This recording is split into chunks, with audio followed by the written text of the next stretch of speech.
So today we are going to do question number 11 to question number 20 of Organon of Medicine from the book Success. Okay. So question number 1 to 10 already uploaded है in one of my previous videos, उसको आप लोग check कर लीजिएगा. And now we are restarting this series again with the question number 11. And today we will discuss 10 questions, question number 11 to question number 20. Okay, right? Chalo, let's begin. Question number 11. What does it says? There are dash cardinal principles in homeopathy. बहुत simple question है. We all know that there are 7 cardinal principles in homeopathy. Cardinal principles का मतलब most important fundamental principles जिन पे homeopathy work करता है. वो कितने हैं? There are 7 cardinal principles in homeopathy. कौन कौन से हैं? सबको याद होगा. लॉ ऑफ सिमिलिया है, लॉ ऑफ सिंप्लेक्स है, law of minimum and doctrine of drug proving, theory of chronic diseases, theory of vital force and theory of drug dynamization, है ना. डॉक्ट्रिन ऑफ ड्रग डायनामाइजेशन, ये 7 हैं. Okay, तो आप इसको यहाँ पे से छोटा छोटा लिख भी सकते हो. सिमिलिया है, law of similia, law of simplex, इस तरह से छोटा छोटा आप बगल में लिख सकते हो. Law of minimum, then we have drug proving and theory of chronic disease, vital force and then at last we have doctrine of drug dynamization. ये 7 कार्डिनल प्रिंसिपल्स हैं होम्योपैथी के. Now come to question number 12. Who first applied Similia similibus curanter as the only method of treatment? अब इस question को ध्यान से देखिएगा. Who first applied Similia similibus curanter as the only method of treatment? The only method of treatment यहाँ पे ये है important, क्योंकि ये जो पॉइंट है ये इसको क्वेश्चन नंबर 9 से डिफर कर दे रहा है. सी क्वेश्चन नंबर 9. क्वेश्चन नंबर 9 क्या कह रहा है? The law Similia similibus curanter was known to. इसका आंसर क्या था? मैंने आपको बताया था प्रीवियस वीडियो में इसका आंसर कि ये जो लॉ था Similia similibus curanter was known to Hippocrates, Balzac, Ditharding. सबको पता था ये लॉ. वो डायरेक्टली इनडायरेक्टली इस लॉ को ट्रीटमेंट में यूज़ कर रहे थे. ठीक है, मैंने ये डिटेल में एक्सप्लेन किया है इस चीज़ को कि किस तरह से बोल्डैक यूज़ कर रहे थे, किस तरह से डिथार्डिंग यूज़ कर रहे थे. वो इस चीज़ को सिमिलिया सिमिलिबस क्यूरेंटर, इस चीज़ को वो यूज़ कर रहे थे, अनजाने में यूज़ कर रहे थे. लेकिन एज अ लॉ सिमिलिया सिमिलिबस क्यूरेंटर is a law. As a law इसको किसने बताया? इसको हैनीमैन ने बताया था. हैनीमैन सर ने इसको एज अ लॉ इसको प्रपोज किया, इसको इस्टेब्लिश किया सिमिलिया सिमिलिबस क्यूरेंटर को. और ये इस्टेब्लिश किया हैनीमैन सर ने कि ओनली मेथड ऑफ ट्रीटमेंट सिमिलिया सिमिलिबस क्यूरेंटर. ये किसने बताया? हैनीमैन ने बताया. ठीक है, तो आपको क्वेश्चन नंबर 9 और क्वेश्चन नंबर 12 में डिफरेंस समझ में आ रहा है ना. क्वेश्चन नंबर 9 ये कहता है कि सिमिलिया सिमिलिबस क्यूरेंटर और लोगों को भी पता था हैनीमैन से पहले, और लोग भी इसको यूज़ कर रहे थे, लेकिन वो अनजाने में यूज़ कर रहे थे और उस टाइम पे ये एज ए लॉ स्टैब्लिश नहीं था. बट हैनीमैन सर ने इसको सिमिलिया सिमिलिबस क्यूरेंटर को एज अ लॉ स्टैब्लिश किया और ये कहा कि this is the only method of treatment. So you getting the difference ना. ओके, चलो, right. Now move on to question number 13. Who told quality of the action of homeopathic remedy is determined by its quantity in inverse ratio? Inverse ratio सभी को पता होगा. Inverse ratio क्या होता है? हम लोग करते हैं ना, जैसे कोई भी क्वांटिटी है x, inverse ratio of y, मतलब कि अगर x बढ़ेगा तो y डिक्रीज होगा and vice versa. We know this thing ना, इन्वर्स रेशियो, कि अगर एक चीज़ बढ़ती है तो दूसरी चीज़ डिक्रीज़ होती है. ये इन्वर्स रेशियो होता है, इन्वर्सली प्रोपोर्शनेट जिसको हम कहते हैं। डायरेक्टली प्रोपोर्शनेट तो ये हो रहा है कि अगर x बढ़ रहा है तो y भी बढ़ रहा है, x इंक्रीज़ हो रहा है तो y भी इंक्रीज़ हो रहा है, x डिक्रीज़ हो रहा है तो y भी डिक्रीज़ हो रहा है। This is directly proportionate. लेकिन इन्वर्सली प्रोपोर्शनेट क्या होता है कि अगर x बढ़ रहा है तो y डिक्रीज़ हो रहा है, और अगर x डिक्रीज़ हो रहा है तो y बढ़ रहा है। तो वही पूछ रहा है कि किसने ये कहा कि क्वालिटी जो है एक्शन ऑफ होम्योपैथिक रेमेडी की, वो उसकी क्वांटिटी के इन्वर्सली रेशियो है, इन इन्वर्स रेशियो है। मतलब कि जितनी कम क्वांटिटी होगी उतना ज़्यादा होम्योपैथी रेमेडी का एक्शन होगा, उतनी अच्छी क्वालिटी होगी उसके काम करने की जितनी उसकी क्वांटिटी कम होगी। हमने देखा है ना लॉ ऑफ मिनिमम में यही चीज़ हम पढ़ते हैं ना, लॉ ऑफ मिनिमम यही तो कहता है कि मिनिमम डोज में हमें अपनी मेडिसिन देनी है।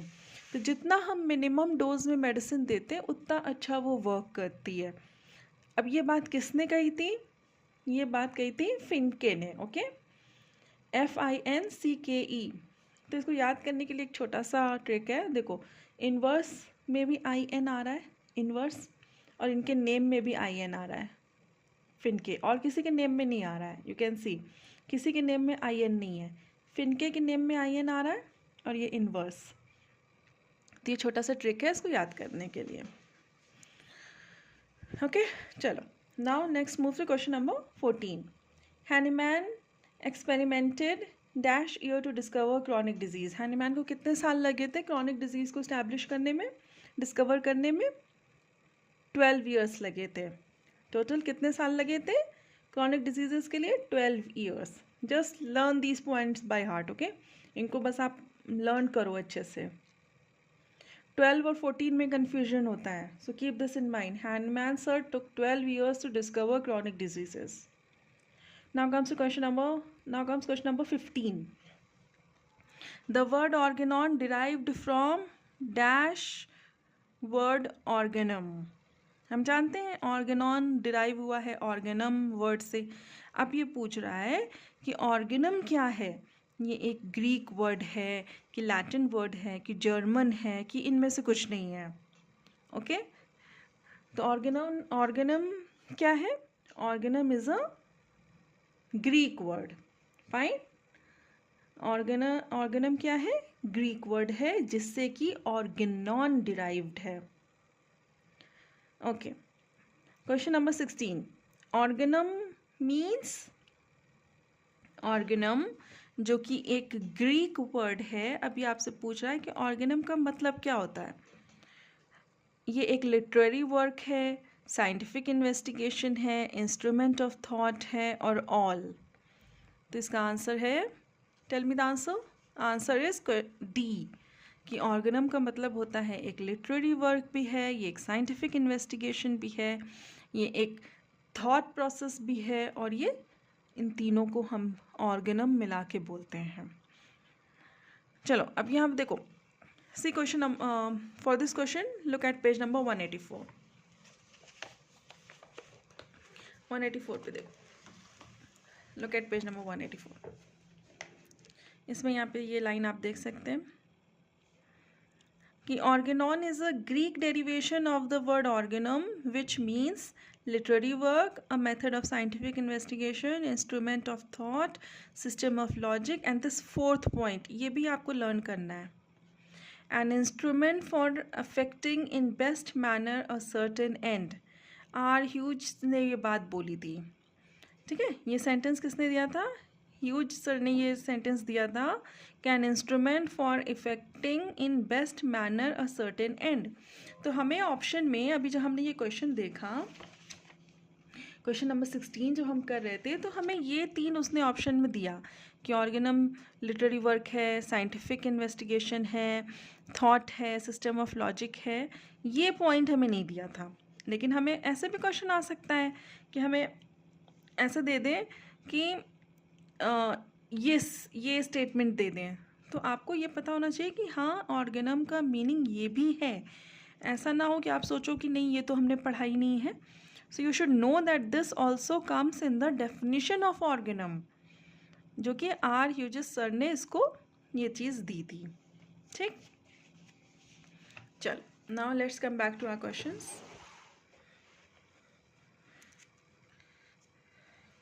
The word organon was first used by Aristotle. ये भी आपको पेज नंबर 184 पे, जहाँ पे भी हमने देखा, देखो आपको वहीं पे ये दिख जाएगा.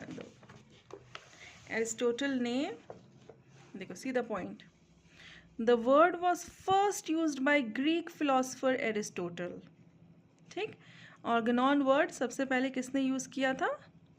एरिस्टोटल ने.